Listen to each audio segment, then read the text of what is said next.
apologize for the introduction yesterday. I can't read my text messages apparently correctly when you said to include it. So congratulations again, and thank you so much for joining our show. Thank you, Amy. It's good to be back. I actually have to say, now that I see myself, I see where you and I began our friendship and personal relationship in the lovely Toilet Bowl building. I am Heather. Let's see, next week, what is today, the 8th? On December 16th, I will have been doing DFIR for 21 years, which is crazy. My background started working as a contractor at U.S. State Department. I then branched into e-discovery. I went to work at a DoD lab for a while where I met Amy, and then just kept branching out. I even did some Android development, which was some of the worst years of my life. Probably a year and a half. It's not for me. I didn't know that. It gave me a big respect for tool developers because I would fix one thing and then everything was broken. What else? I am currently the Senior Director of Community Engagement at Celebrate, and I'll talk a little bit about things that are coming up and what that role means when we look forward at 2024. I am super involved with SANS DFIR, authoring, curriculum lead, instructor, author, mom, new wife, very busy. That's me. That's you. Very, very busy. Yeah. So speaking of trends, what are some notable trends that you've had for 2023? Okay, so this one thing about my job at Celebrate, and I keep seeing my sparkle. It's kind of wild. What does it say? Before I get started, what does it say? Santa's what? Santa's favorite. With like a little Rudolph nose. Yes. I love it. It drives my kids nuts when I say I'm Santa's favorite. So trends. Okay. At Celebrate, I get the opportunity to assist in a lot of investigations. And one thing that I feel like was always missing from my resume were homicide investigations. And I know it's terrible to say, yay, I get to work these, but I am an inquisitive person. I love cold cases. I'm obsessed with it. And even things like Delphi murders, anything that is supposed to be cut and dry and done, I am obsessed with it. So looking at those investigations and trends I've seen in newer crimes, everything from turning off your devices, that's a huge one. So disabling Wi-Fi cellular, not even just airplane mode, but beyond that, turning off your device or completely leaving it behind before you go and commit these crimes. Because I think criminals are becoming smarter on what we can do in mobile forensics. So they're not including those things. There have been many cases I've assisted with where the watch was the only thing involved, which is still extremely helpful. What was the case? What was his name? I think his name was Fodos Doulos. It was the Connecticut man that murdered his wife and left 5 kids behind. And he and his girlfriend, an attorney, I believe, were somehow all involved.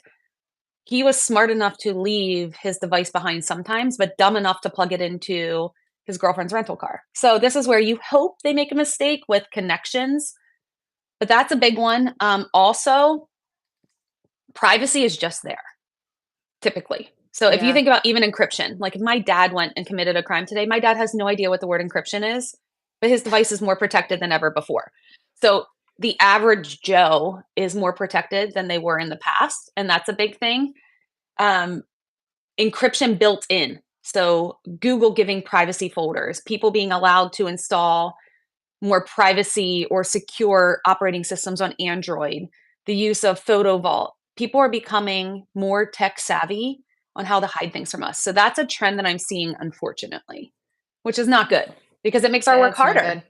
No. One of the presentations I remember you giving is someone wearing their watch and then you dragging somebody across your lawn just for the sake of research, which is still one of my favorites because I'm thinking in my head, what did your neighbors think that you were doing? Yes, but honestly, the best across. The best is I texted my neighbor. Her name is Karen. I'm not even making that up. I texted Karen and said, can you come over and record me dragging a body? And she's like, sure, after my call. That was her response. Sure, after my call. Not, why? What are you doing? She was like full in. Is it dead? Is it alive? Also, I'm here. That's the person you want, right? It's fine. Nosy neighbor, supportive neighbor. I had to do it twice because I couldn't get my heart rate up the first time. And I was in flip-flops. So I pulled my hamstring a little bit. I'm like, this is ridiculous. What I thought was a hill in my backyard is not a hill. But that goes back to, we need smart examiners or people willing to research in our labs. If you try to automate everything, if you try to take the human aspect out, you're never solving those investigations. Like, I physically was trying to replicate a murder that happened in Australia where a woman, I think she was beaten, raped, dragged downhill, and then the suspect walked back uphill. So I was trying to replicate what dragging down a hill would look like for size differences. But without humans, you can't do it. And I see Jess is on here, and Jess is also a queen of research. You have to be willing to do that. Otherwise, we can't solve this stuff because it's getting more difficult. Yeah. Well, speaking of research, what do you think the groundbreaking research and developments are for this year and going and into 2024? This is where I think it's tough. I think we almost have to go back to the basics. So if you take a phone out of the equation, what the heck are you looking at? So look at when I did the Cuomo show with the Long Island serial killer. He went back to old flip phones, and this was like spanning years, but every woman he talked to before he murdered them, he used a throwaway device. So this is back on like our NMEC days, if you think about it, like these old phones, and everyone's chasing Android and iOS, and you're like, oh no, I don't even know what to do with this device anymore. Going back to call detail records and trying to put two devices in the same place at the same time, CCTV, and getting people's like footage from their cameras. It's like you almost have to go old school. So I think anyone who's new to this field, the greatest challenge for them is learning the ways that we all learned, like the old school methods of forensics. Also, I think some of the groundbreaking research that came out, wearables. So I have an Apple Watch. I feel like all the tools do a great job with Apple. The tools do a terrible job with Android or Google Watches. So anything that's supported on the Android platform, it's a nightmare. And Josh Hickman, we did a ton of research on this over the last few years. It's awful. I understand why no one supports it because every wearable is different. And yes, how the data is stored is all different. It's awful. I was just going to ask why you think it's different. If it's just because of like market, everyone's like the dominant user is like the watch for Apple or Android or Google or whatever. Well, and each app is different. So I actually have a lab in my 585 class just on Android health, and everybody hates it because it's hard. So there's somewhere data stored in text files. There's somewhere it's stored in databases. There's other where the databases are truly encrypted. There's somewhere it's in Gmail. Just kidding. It's in an app. So Android gives too many opportunities to make choices, whereas Apple's like, let me control you. And I prefer the let me control you because it makes life so much easier for forensics. But seriously, well, just for forensics. Let's not get it twisted. Mm-hmm. For as far as research goes and collaboration, where are you doing your most collaboration with the rest of the community? Or where should people be going to do that? This is where I feel like things are everywhere. I know the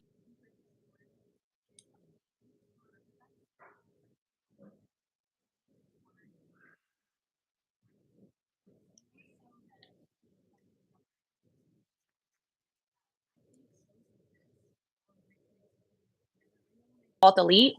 That's where Alexis said he formed a huge group of people that wanted to help with all the leaps. And that was a big thing. Conferences for me are, I think, the best place. Like listening to someone talk and saying, you know what, I could actually do that too. Or having time in the hallways to communicate.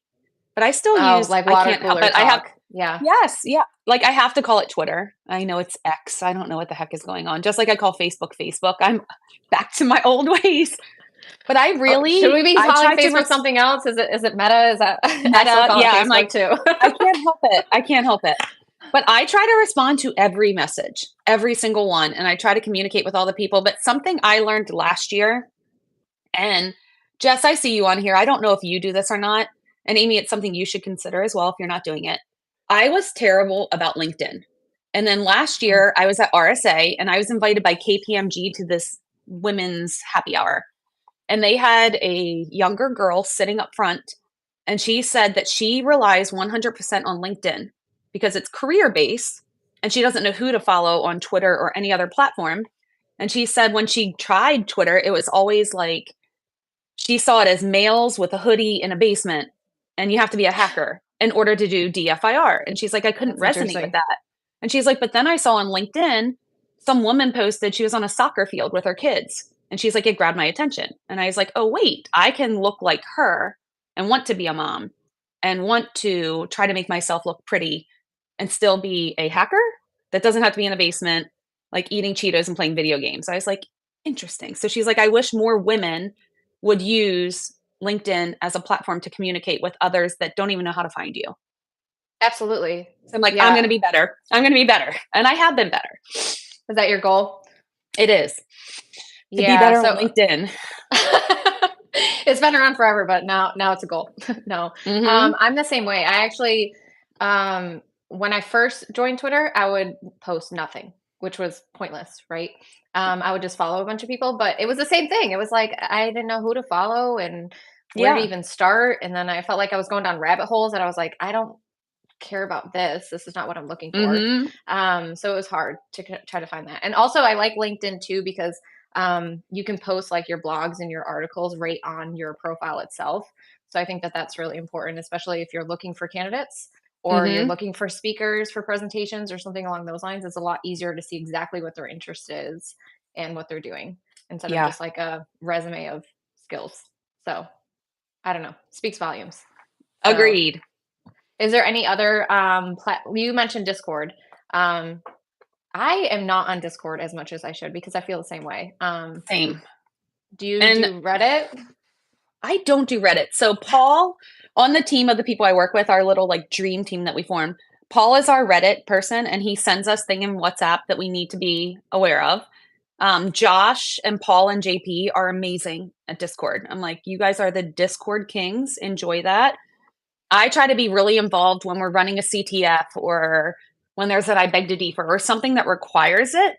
But I just don't have the time every day to sit there and look at those things. And I try to be better, but I have kind of taken on the Twitter and the LinkedIn and then divide and conquer. Like everyone else, do all the other things and let me know if something comes up.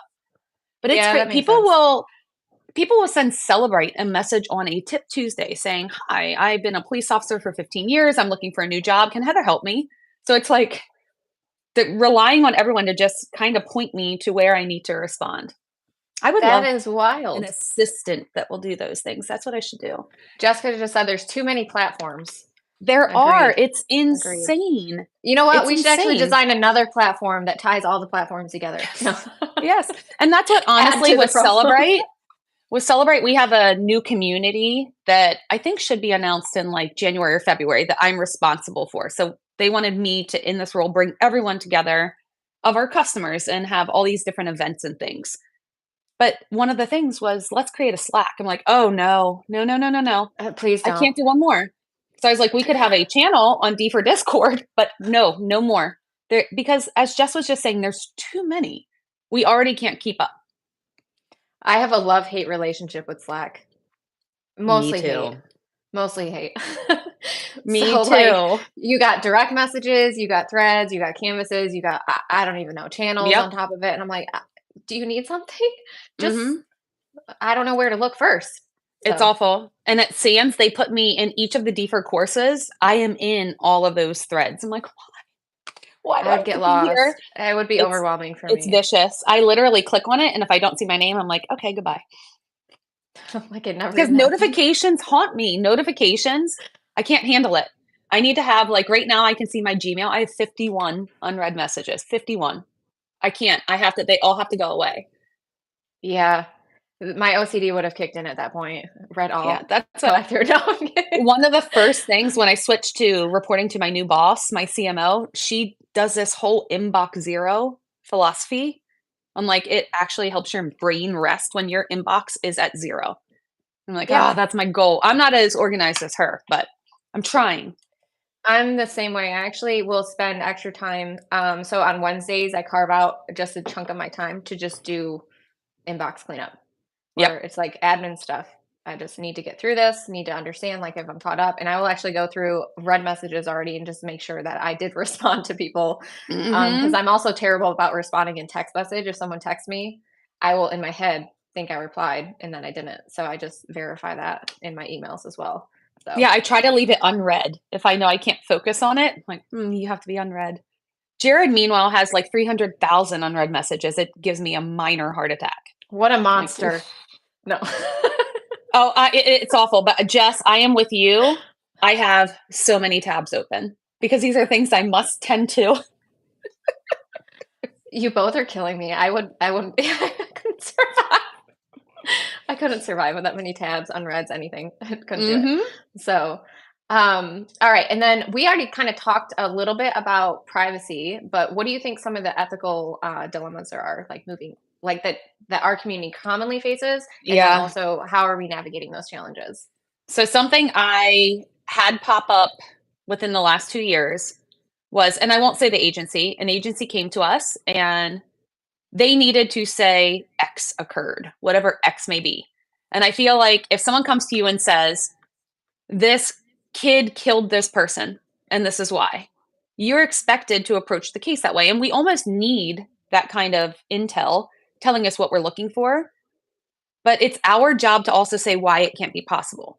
So let me give you an example. Let's say that someone said you, Amy, are accused of killing someone because your data shows, your Apple Health data showed that you took 100 steps.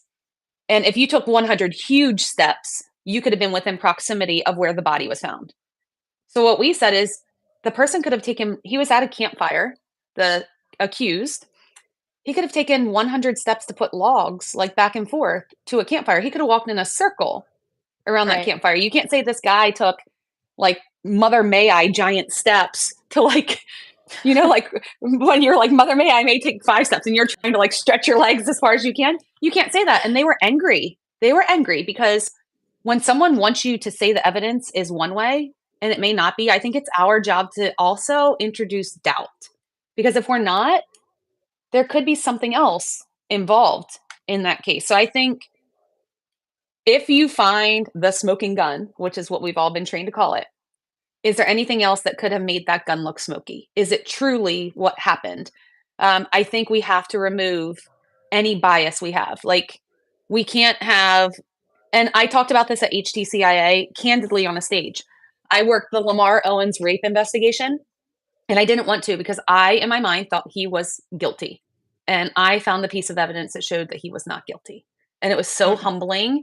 And I felt like a terrible human. But I let bias, and I was 26 years old at the time. I was young. I was trained like these people are bad. Like same thing with anything that's child exploitation.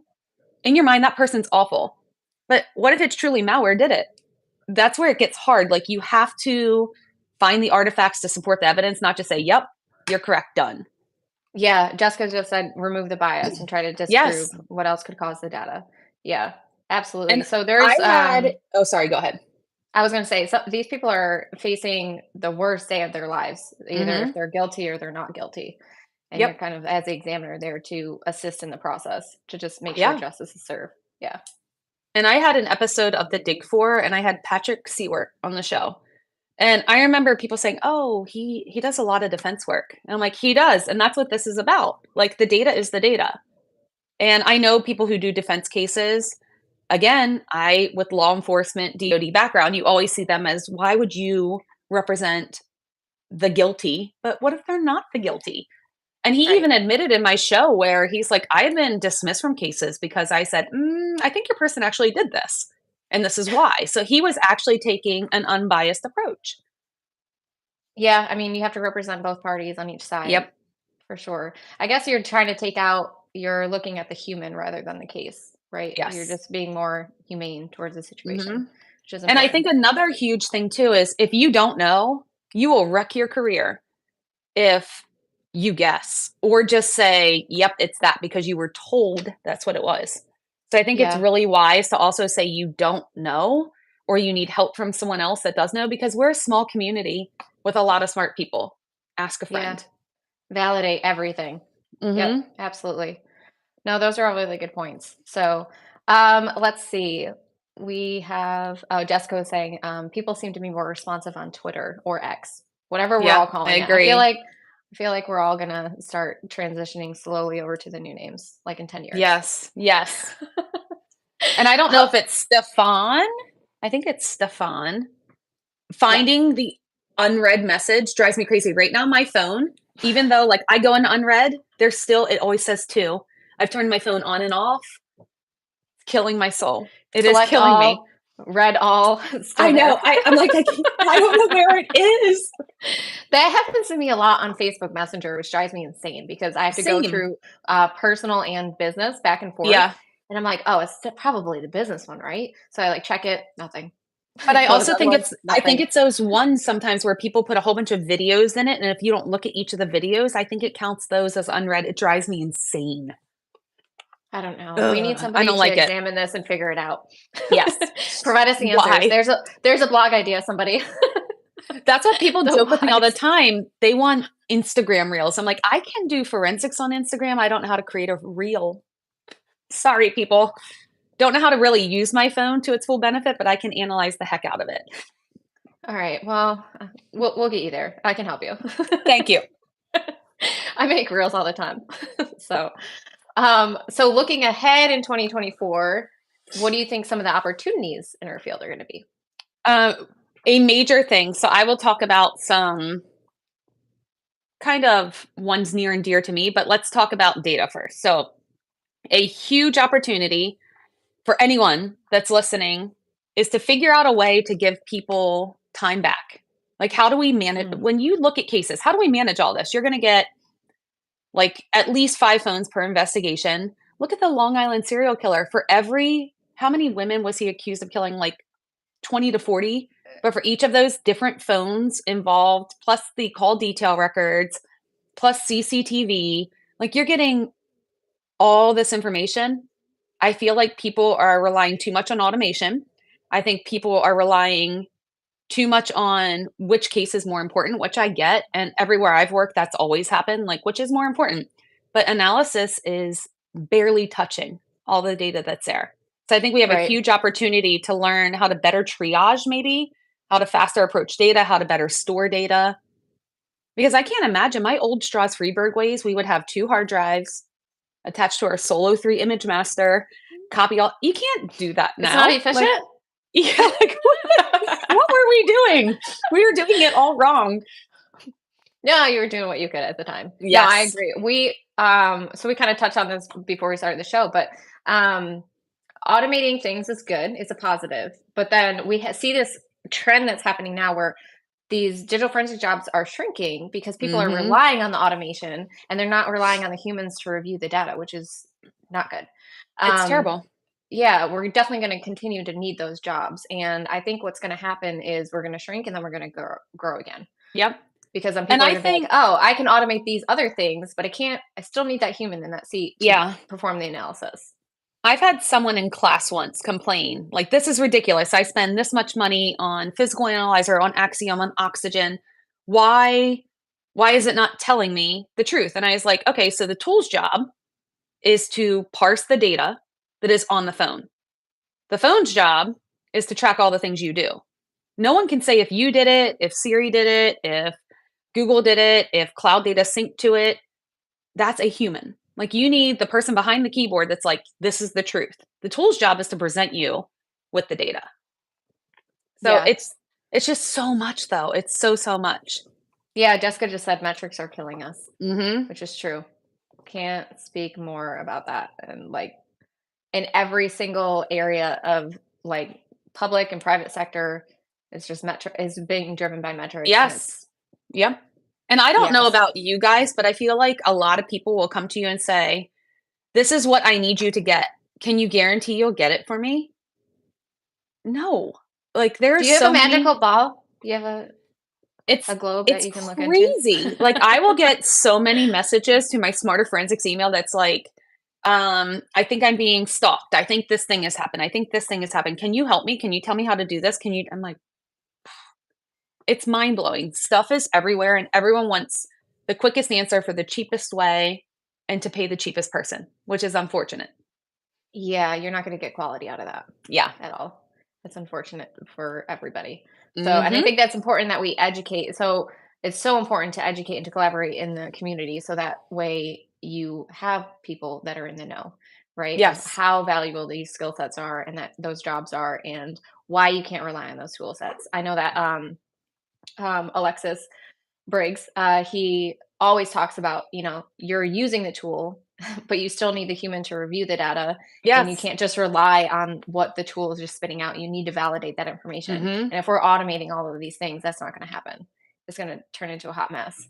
So it's so true. I And don't then know. also look at like when I first brought up the turning off your device, not taking your device. What if your only goal was to prove, okay, during this time of this crime, did this thing occur? And you're like, nope, there's no evidence there. But what if you then actually went deeper and said, oh my gosh, the phone was turned off, or look at this other behavior of activity? Those dark periods can solve everything for you. But without a human, you can't do that because it's thinking beyond what is the question being asked. Right. And also like thinking beyond like the artifacts that are parsed by those tool sets, right? Like if Yes. they're not Yeah. supported, then you're not getting that data either. So you need a human to go in and dig out all of that information. Exactly. Yeah. Yep. I know that all of us from our toilet bowl days can definitely Yes. agree to that. So, well, it's been awesome chatting with you. Thank you so much for being on our show. Really Thank appreciate you it. And for having me. congratulations again. Thank Busy you. life, Thank you. adding new Thank wife you. to the list. So so I hope that you have a great holiday season, and we look forward to speaking with you soon. Thanks, Amy. All right. Thank you. See everyone tomorrow. Or actually Monday. Just kidding. Monday, everyone. All right. Bye. Bye.